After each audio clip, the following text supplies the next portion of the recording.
Now the serpent was more cunning than any beast of the field which the Lord God had made. And he said to the woman, Has God indeed said, You shall not eat of every tree of the garden? And the woman said to the serpent, We may eat the fruit of the trees of the garden, but of the fruit of the tree which is in the midst of the garden, God has said, You shall not eat it, nor shall you touch it, lest you die. Then the serpent said to the woman, You will not surely die.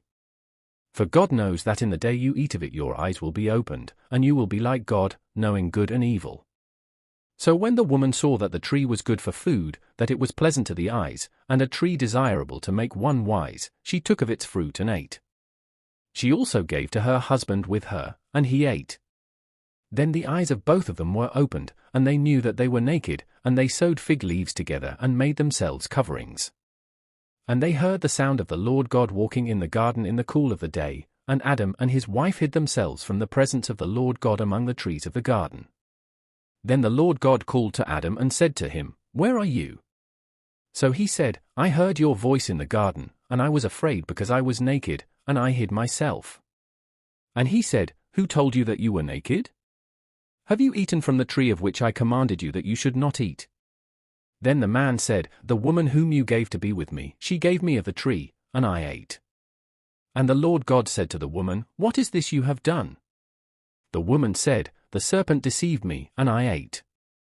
So the Lord God said to the serpent, Because you have done this, you are cursed more than all cattle, and more than every beast of the field. On your belly you shall go, and you shall eat dust all the days of your life. And I will put enmity between you and the woman, and between your seed and her seed. He shall bruise your head, and you shall bruise his heel. To the woman he said, I will greatly multiply your sorrow and your conception. In pain you shall bring forth children. Your desire shall be for your husband, and he shall rule over you.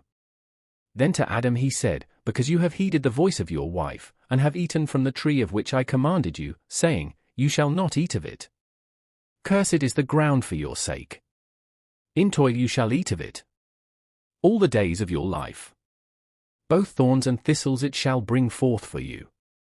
And you shall eat the herb of the field. In the sweat of your face you shall eat bread, till you return to the ground. For out of it you were taken. For dust you are, and to dust you shall return. And Adam called his wife's name Eve because she was the mother of all living. Also for Adam and his wife the Lord God made tunics of skin, and clothed them.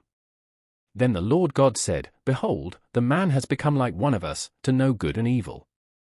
And now, lest he put out his hand and take also of the tree of life, and eat, and live forever, therefore the Lord God sent him out of the Garden of Eden to till the ground from which he was taken. So he drove out the man, and he placed cherubim at the east of the Garden of Eden, and a flaming sword which turned every way, to guard the way to the tree of life.